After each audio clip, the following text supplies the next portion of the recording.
Ils feront une arche de bois d'acacia, sa longueur sera de 2 coudées et demie, sa largeur d'une coudée et demie, et sa hauteur d'une coudée et demie. Tu la couvriras d'or pur, tu la couvriras en dedans et en dehors, et tu y feras une bordure d'or tout autour.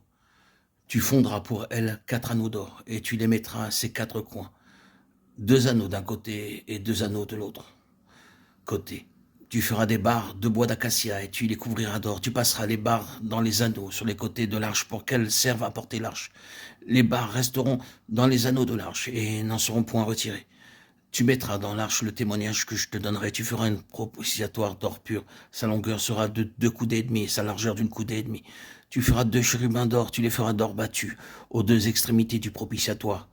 Fais un chérubin à l'une des extrémités et un chérubin à l'autre extrémité. Vous ferez les chérubins sortant du propitiatoire à ces 2 extrémités. Les chérubins étendront les ailes par-dessus, couvrant de leurs ailes le propitiatoire et se faisant face l'un à l'autre.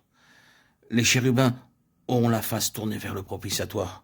Tu mettras le propitiatoire sur l'arche et tu mettras dans l'arche le témoignage que je te donnerai. C'est là que je me rencontrerai avec toi, du haut du propitiatoire, entre les 2 chérubins placés sur l'arche du témoignage. Je te donnerai tous mes ordres pour les enfants d'Israël. Exode 25, 10, 22. L'arche occupe une place très significative dans la Bible. Ce fut le premier détail mentionné par Dieu lorsqu'il ordonna à Moïse de construire le tabernacle. Le jour où le tabernacle fut dressé, l'arche était la seule chose qui se trouvait dans le lieu très saint, alors que dans le parvis se trouvait l'autel des holocaustes et la cuve d'airain, et dans le lieu saint étaient placés le chandelier, la table des pains de proposition et l'autel d'or des parfums. Exode 40, 17, 33. C'est dans le lieu très saint que Dieu se rencontrait avec l'homme et lui parlait par-dessus le propitiatoire, le trône de la miséricorde, entre les 2 chérubins d'or. L'arche était donc le centre du tabernacle. Voyons tout d'abord les différents noms qui lui furent donnés dans le livre de l'Exode. Elle s'appelle l'arche ou l'arche du témoignage. Elle s'appelait aussi l'arche de l'alliance. Son nom et sa place dans le tabernacle nous montrent que le témoignage de Dieu est au milieu du peuple d'Israël. Là où est l'arche se trouve la présence de Dieu. Là où elle est se trouve aussi la loi de Dieu. Dans le livre des Nombres, il est donné un autre nom à l'arche. L'arche de l'alliance, Nombre 10, 33, 14, 44.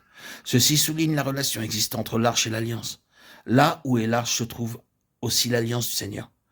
Plus loin dans le livre de Samuel, elle reçoit encore une nouvelle appellation. Elle est désignée par l'arche de Dieu. 1 Samuel 4, 11, 13, 17, 19, 21, 22.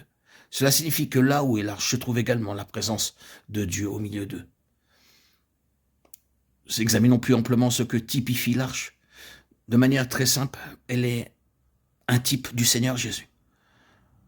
L'arche dans le tabernacle signifie la présence de Dieu avec son peuple. De même, le Seigneur Jésus est venu pour manifester la présence de Dieu avec nous aujourd'hui. C'est pourquoi il est appelé Emmanuel, Matthieu 1, 23. Là où il est, se trouve aussi Dieu. L'arche dans l'Ancien Testament se trouvait dans le lieu très saint et Christ est aujourd'hui dans le sanctuaire céleste. Hébreux 8, 2 et 9, 24. Quand Dieu ordonna aux Juifs de construire le tabernacle, la première chose qu'il mentionna fut l'arche. Ceci souligne le fait que le Seigneur Jésus est le centre de toute chose. L'arche fut faite en bois d'acacia recouvert d'or intérieurement et extérieurement. Le bois d'acacia est très robuste et il peut suggérer l'humanité de notre Seigneur. L'or pur dans l'Écriture représente la justice de Dieu, la gloire de Dieu et tout ce qui est de Dieu. Ainsi donc, il nous parle de la divinité de notre Seigneur Christ est à la fois homme et Dieu. Il est nature humaine et divine. Beaucoup d'autres choses nous parlent de Christ dans l'arche.